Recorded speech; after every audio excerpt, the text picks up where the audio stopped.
భద్రాచలంలో ముక్కోటి ఏకాదశి ఉత్సవాల్లో భాగంగా సీతారామచంద్రస్వామి హంసవాహనంలో విహరించనున్నారు.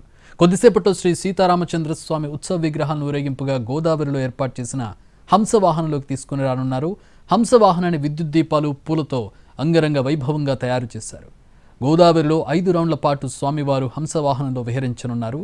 స్వామివారి ఊరేగింపు చూసేందుకోసం ప్రజలు పెద్ద సంఖ్యలో తరలివస్తున్నారు.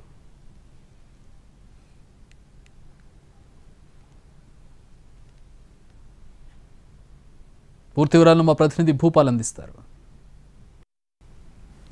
స్వామి దేవాలయంలో ముక్కోటి ఉత్సవాలు అత్యంత ఘనంగా జరుగుతున్నాయి. ఈ ముక్కోటి ఉత్సవాలకు సంబంధించి రేపు ఉదయం ముక్కోటి ఏకాదశి ఉండగా, అంటే ఉత్తర ద్వార దర్శనం ఉండగా, ఈ రోజు సాయంత్రం ప్రతి సంవత్సరం ఇక్కడ స్వామివారి తెప్పోత్సవం జరుగుతుంది. ఆ తెప్పోత్సవానికి మొత్తం కూడా ఏర్పాటు చేస్తున్నారు. ఈ సాయంత్రం 7 గంటల నుంచి 8 గంటల మధ్య అంటే గోదావరిలో హంస వాహనం పైన, అంటే మీరు ఇప్పుడు చూస్తున్నాం ఈ లాంచ్ని హంస వాహనంగా తయారు చేశారు. ఈ హంస వాహనం మీద కూడా స్వామివారి ఊరేగింపు అంటే జరుగుతుంటుంది. దేవస్థానం నుంచి ఉత్సవ విగ్రహాలు ఈ దారి గుండా తీసుకొని వచ్చి ఈ హంస వాహనం మీద ఉంచుతారు. ఈ హంస వాహనం ఇప్పుడు ఏర్పాట్లు కొనసాగుతున్న పరిస్థితి ఇక్కడంతా కూడా చేస్తున్న దృశ్యాలను కనిపిస్తాయి. దాదాపుగా తెలుగు రాష్ట్రాల్లో అంటే ఈ హంసవాహనం మీద స్వామివారి ఊరేగింపు అనేది కేవలం భద్రాచలంలో మాత్రమే ప్రారంభమైంది. ఫస్ట్ ఒక చిన్న పడవలో చేసేవాళ్ళు, ఆ తర్వాత 1971 నుంచి దీనికి సంబంధించి శ్రీకారం చుట్టగా ఇప్పుడు అంటే ఇప్పుడు విజయవాడ, అన్నవరం, సింహాచలం, శ్రీశైలం అన్ని చోట్ల తెప్పోత్సవాలు జరుగుతున్నప్పటికీ అది ముందుగా మాత్రం భద్రాచలంలో ప్రారంభమైందని చెప్పవచ్చు. ఈ సాయంత్రం జరిగే ఈ తెప్పోత్సవం అంటే గోదావరిలో 5 రౌండ్ల పాటు ఈ వాహనం తిరుగుతుంటుంది. దీనికి సంబంధించి ఎటువంటి అవాంఛనీయ సంఘటనలు జరగకుండా ఉండేందుకు కోసం కూడా భారీ బందోబస్తు చేశారు. ఇక్కడ అంటే సాయంత్రం సమయంలో జరిగే ఈ కార్యక్రమం కోసం ఏర్పాట్లు అనేది కొనసాగుతున్న పరిస్థితి. అదేవిధంగా ఈ హంసవాహనం చుట్టూ దాదాపుగా 25 లాంచీలను కూడా ఏర్పాటు చేసిన పరిస్థితి. ఎందుకంటే ఏవైనా సంఘటనలు జరిగినప్పుడు ముందస్తు జాగ్రత్తలకు సంబంధించి లాంచీలను ఏర్పాటు చేశారు. సేమ్ ఇక్కడ ఏదైతే జరుగుతుందో అదేవిధంగా పర్ణశాలలో కూడా జరుగుతుంది.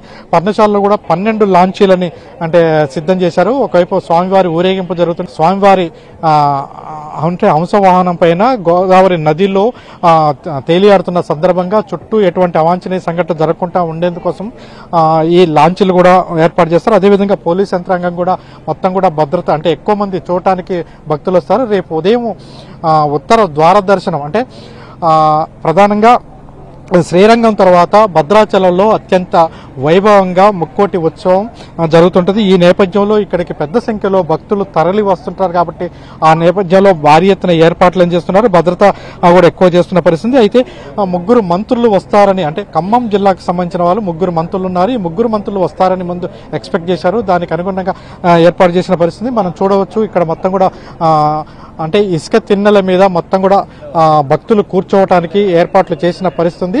సాయంత్రం 7 గంటల నుంచి 8 గంటల మధ్య జరిగే ఈ కార్యక్రమానికి లైట్ల వెలుగులో మొత్తం కూడా ఇక్కడంతా కూడా ఫ్లడ్ లైట్ల వెలుగులో అత్యంత అద్భుతంగా ఈ అంటే ఈ లైట్ల వెలుగులో అదేవిధంగా హంసవాహనంపై కూడా మెరుపులు మెరిసే లైట్లని వేయటం జరిగింది. ఈ లైట్లు అన్ని కూడా చాలా అందంగా ఆ లైట్ల మధ్య స్వామివారు కూడా సీతారామచంద్ర స్వామి చాలా అందంగా కనపడటం జరుగుతుంటుంది. ఆ నేపథ్యంలో దాన్ని చూడటం కోసం కూడా ఎక్కువ మంది భక్తులు తరలి వస్తుండడం జరిగింది. దీనికి సంబంధించి మొత్తం ఏర్పాట్లు అయితే కొనసాగుతున్నాయి. అదేవిధంగా ఈ ఊరేగింపు అంటే ఈ హంసవాహనం మొత్తం కూడా 7 ఫీట్లు ఇప్పుడు గోదావరిలో నీళ్లున్నాయి. దీంట్లో తిరిగే సందర్భంలో మొత్తం కూడా బాణాసంచ, సీతారామచంద్ర స్వామి, అదేవిధంగా నరకాసురుడు అంటే రావణాసురుడి వధ ఇవన్నీ కూడా చూపించే విధంగా ఇక్కడ ఈ గోదావరి తీరంలో మొత్తం కూడా చుట్టూ బాంబులు, టపాసులు పేల్చడం జరిగింది. అత్యంత ఆకర్షణీయంగా కూడా అది ఉంటుంది. దీనికి సంబంధించి ఇప్పటికే అదేవిధంగా ఈ ఏర్పాట్లన్నీ చేశారు. సాయంత్రం జరిగే ఈ ఉత్సవాన్ని చూసేందుకు కూడా భారీ ఎత్తున భక్తులు తరలి వస్తారని ఆశిస్తున్నారు. అదేవిధంగా రేపు ఉదయం కూడా సీతారామచంద్ర స్వామి ఉత్తర ద్వార దర్శనం, వైకుంఠ ద్వార దర్శనం కోసం కూడా ప్రత్యేక ఏర్పాట్లు చేశారు. మొత్తం 1200 మంది పోలీస్ సిబ్బందిని నియమించారు. అదేవిధంగా 22 మంది సిఐలు, అదేవిధంగా 12 మంది డిఎస్పీలతో మొత్తం ఎటువంటి అవాంఛనీయ సంఘటనలు జరిగినా సరే, అంటే ఇబ్బందులు జరగకుండా, ట్రాఫిక్ కి సంబంధించి ఎటువంటి ఇబ్బందులు జరగకుండా ఉండే విధంగా మొత్తం కూడా అధికార యంత్రాంగం ఏర్పాట్లు చేస్తున్నారు.